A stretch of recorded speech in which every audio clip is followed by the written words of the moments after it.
Yo, what's up, all you movie-loving psychopaths? Welcome back to the channel. I know it's been a while, but I've watched a lot of movies, and I want to talk about them with you guys. We've got some brand new watches for me. My girlfriend and I recently were hanging out, and she showed me a bunch of movies that I haven't seen before. I show her a bunch of movies that she hasn't seen before, and it's a lot of fun. So, to start us off, the first film she showed me was Abigail. First time watch, all of these are. I thought this movie was pretty good. I liked it. I liked the whole, spoilers if you haven't seen Abigail, I guess. They show this in the trailers, though, but she's an evil little vampire ballerina, and I thought it was a lot of fun. I had a blast with it. I thought all the characters were interesting and funny and really brought their own personalities to it. The only one that I thought was kind of like just meh was Melissa Barrera. She was just kind of playing the generic, like, oh, I'm a tough chick, I'm a badass, I know everything, and and very like stoic and very smart, of course, and she knows like a little bit about everybody, and she was okay. I just didn't think her performance was on the same level as everyone else in that cast, so she just kind of stood out to me. She's not terrible, but she's not great either. Luckily, the movie's so much fun that you don't give a shit.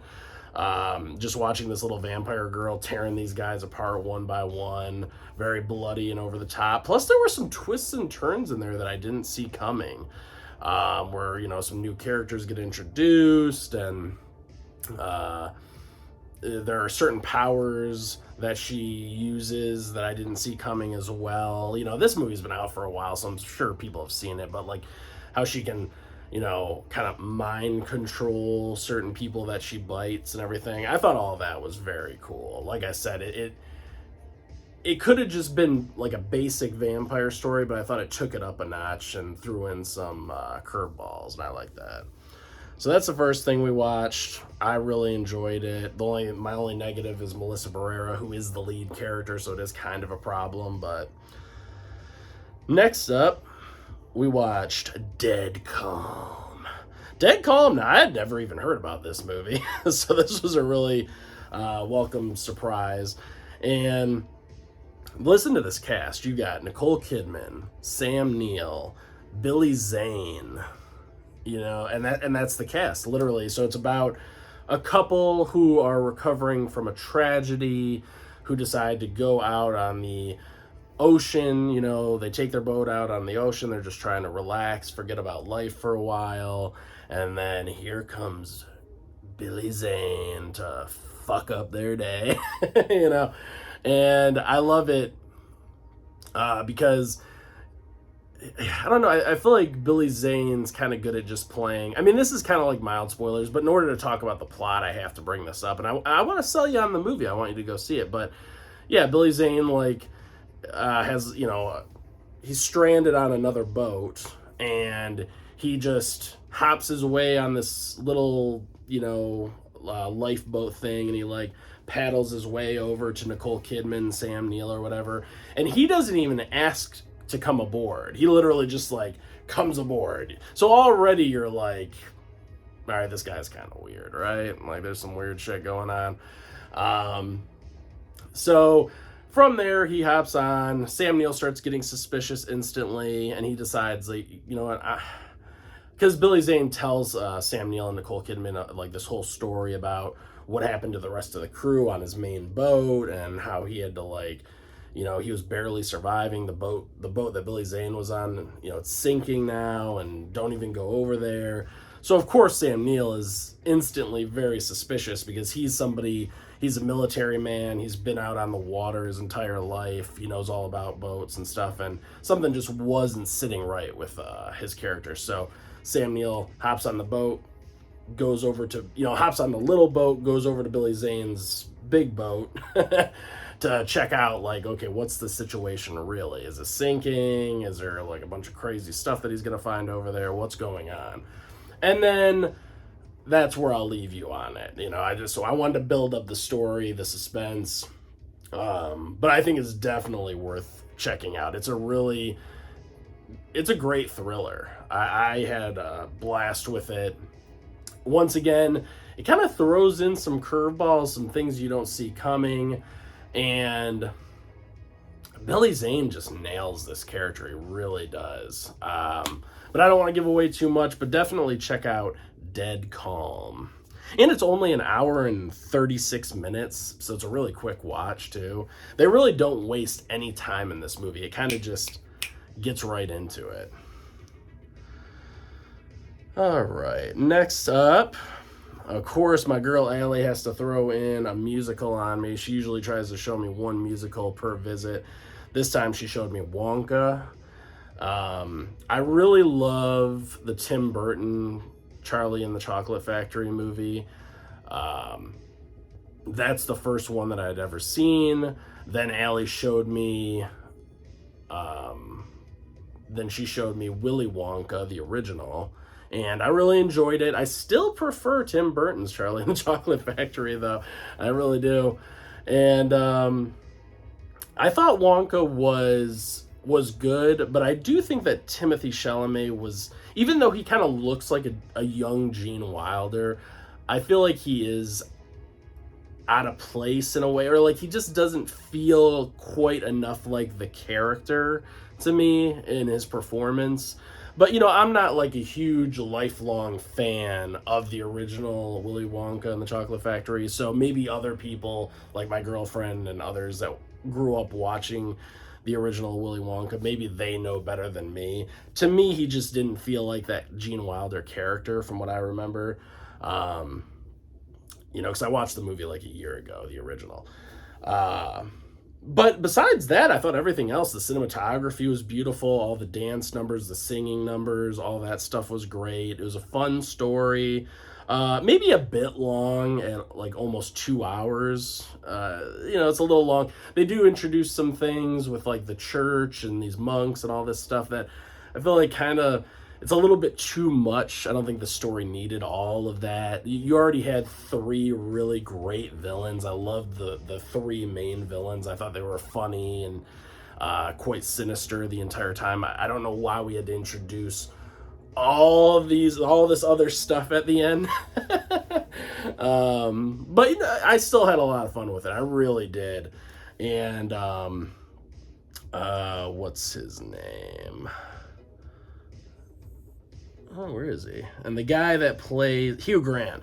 Hugh Grant plays the Oompa Loompa guy. I thought he did a good job. But they took his time. They didn't introduce him right away. I don't even think they introduced him until like an hour into the movie. So that was cool.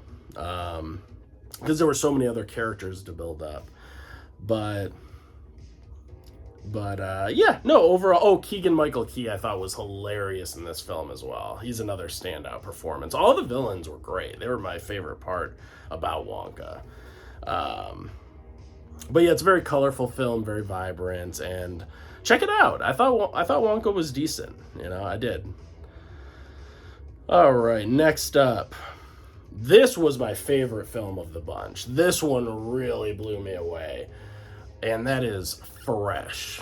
Now, man, I'll tell you right now, this is a movie I really can't even talk to you about too much.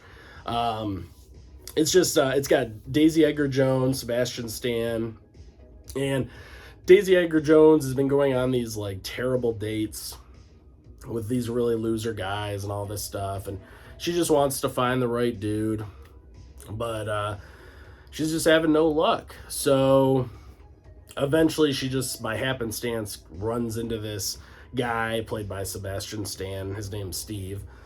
And they kick off this really good relationship and everything. And they immediately have a connection, a vibe, because, obviously Sebastian Stan's very charismatic. And so is Daisy Edgar Jones, actually, in this. So, they hook up.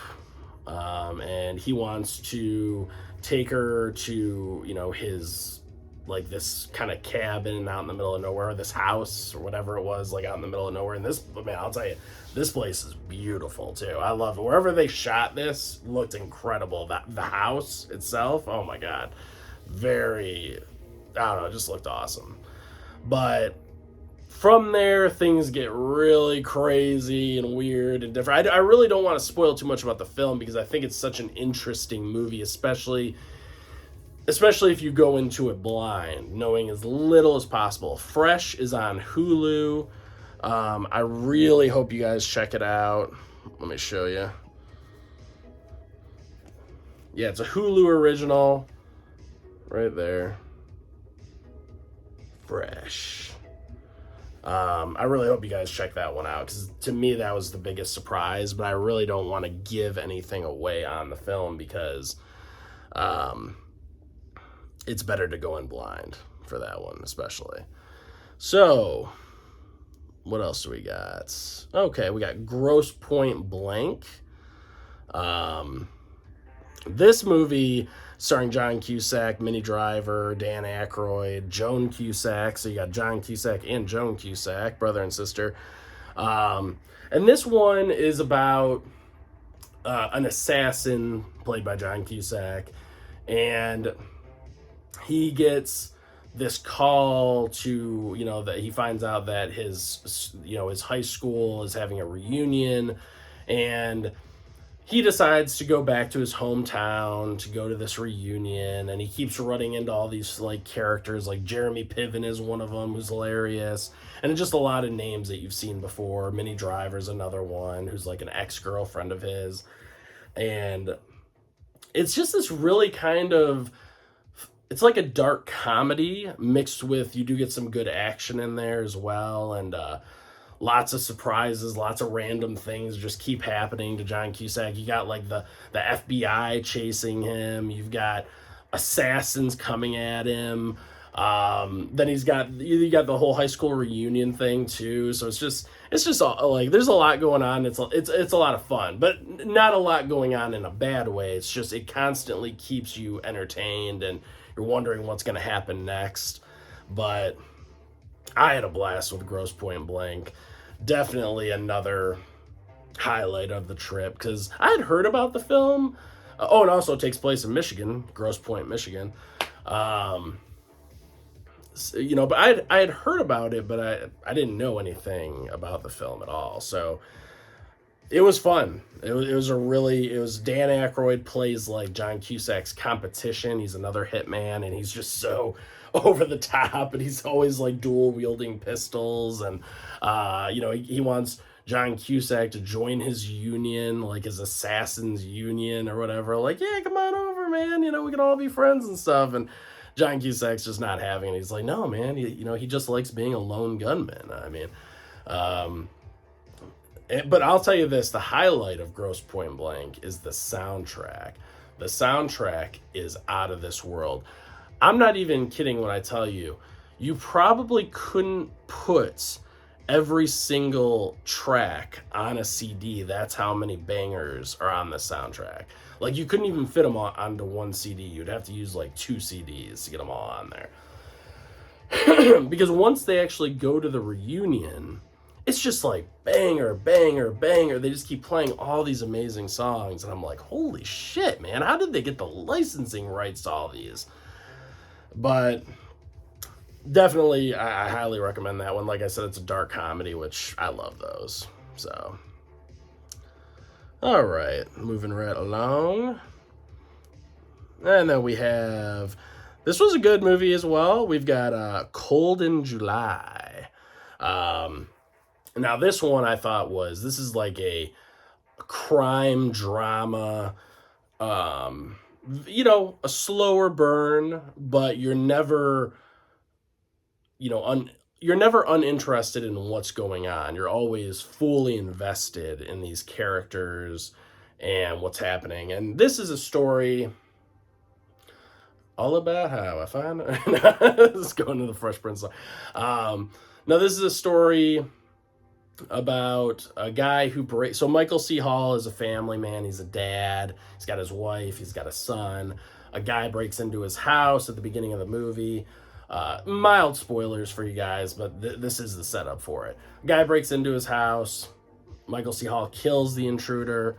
And then we find out that that intruder was the son of this ex-con who just got out of prison. So obviously, Daddy's not happy. And he breaks, once again, mild spoilers, but he breaks into Michael C. Hall's house. He threatens Michael C. Hall in like a roundabout way, subtle way.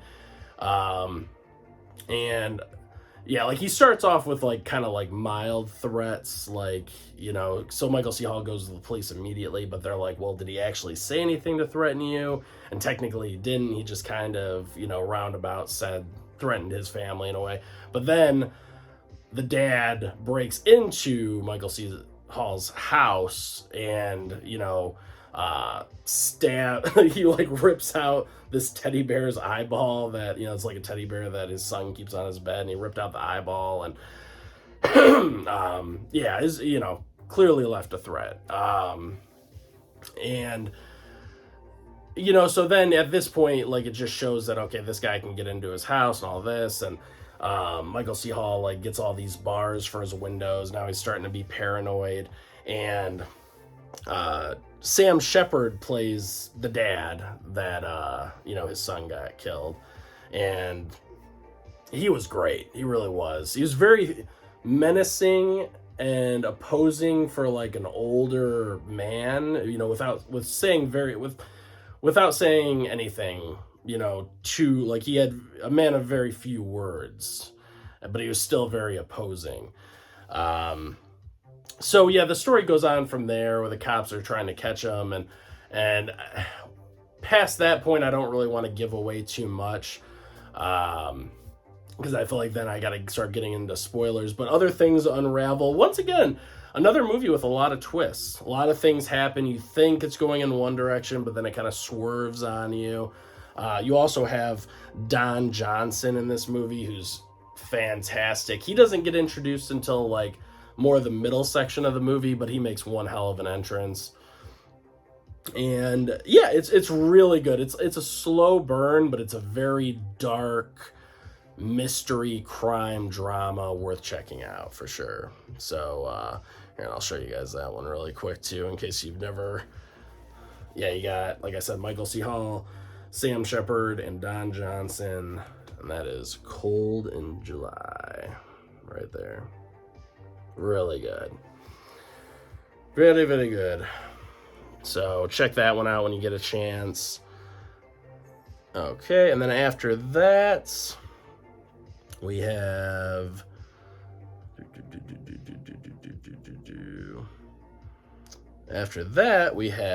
Blood Simple.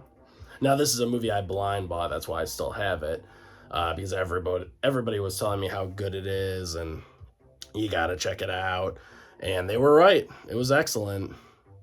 I loved it. Once again, another kind of slow burn crime film directed by the Coen brothers.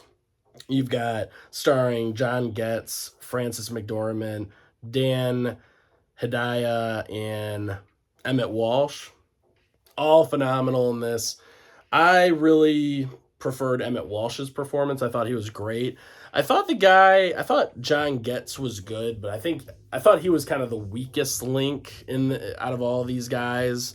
He was not that he was bad at all, but his performance, I thought it was decent, but I thought everybody else was shining a little bit more. But he was solid. He's solid in the movie for sure. He was the only one that kind of stood. I don't know. I kind of wanted a little bit more from his character, just a little bit more personality or a little bit something. But yeah, excellent movie. This one's kind of interesting. I'm trying to describe. So basically, John Getz and Frances McDormand are fooling around with each other. Frances McDormand is married to Dan Hedaya's character, and he finds out that they are, having sex together. So she's cheating on Dan with, John Getz's character. And so he hires a private detective, and that is Emmett Walsh's character, to go spy on them, take pictures, and all this stuff. And it starts to get to the husband. He can't just like let it go. He wants them dead. So things unfold from there. That's kind of all I can give away, honestly, without without spoiling it. So definitely go watch this one. An excellent Coen Brothers film. So if you love Fargo and all those kind of movies, you're definitely going to enjoy Blood Simple. It's a Criterion release. Totally worth picking up. Yep. So yeah, Blood Simple. All right. Next up we have, and this is the last one, guys, The Devil's Rejects. Yep, this was a first time watch for me. I know it's hard to believe, but originally when I watched, when I was growing up and I saw Rob Zombie's Halloween and Halloween 2, I wasn't really a big fan of those movies. Now I really enjoy them. After rewatching Rob Zombie's Halloween and Halloween 2, I actually really appreciate his film style and what he brought to those movies. But back then I wasn't a big fan, so it kind of steered me away from watching any of his films or the rest of his filmography.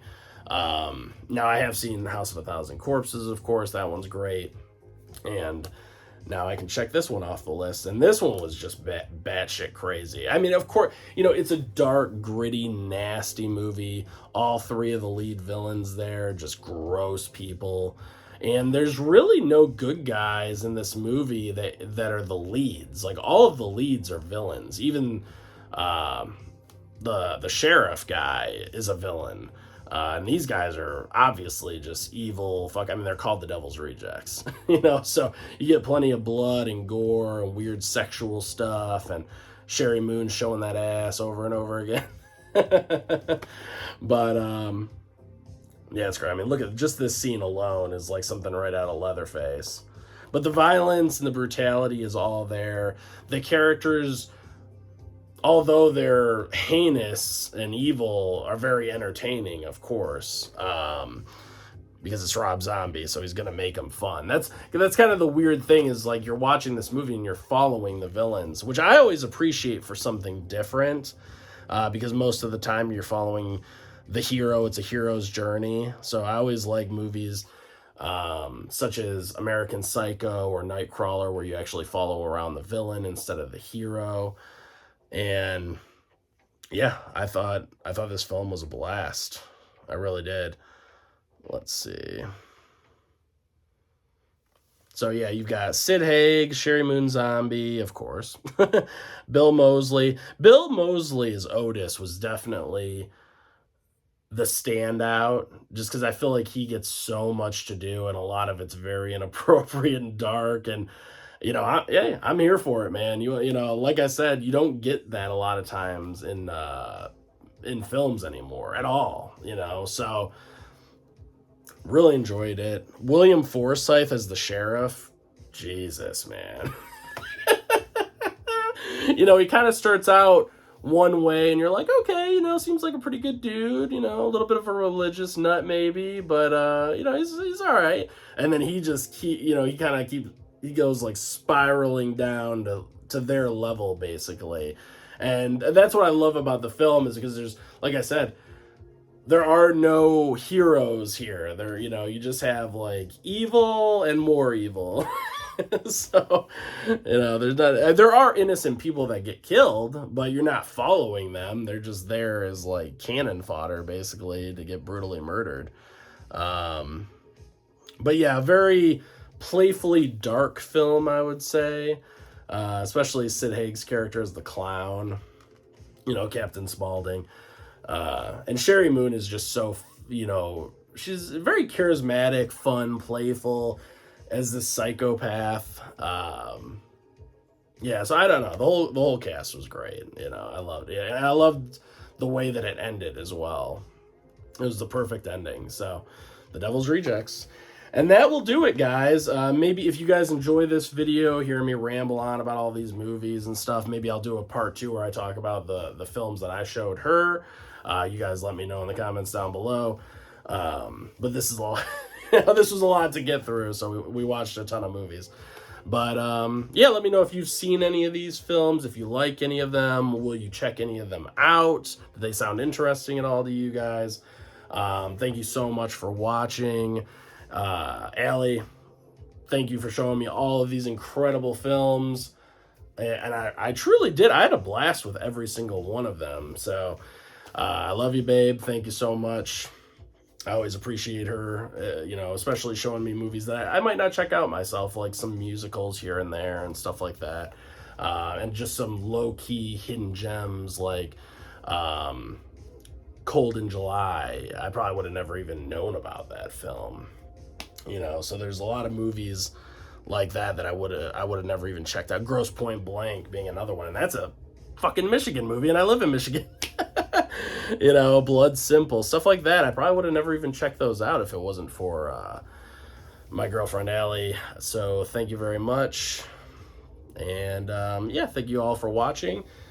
Y'all have a great day, and I'll catch you later. Peace out.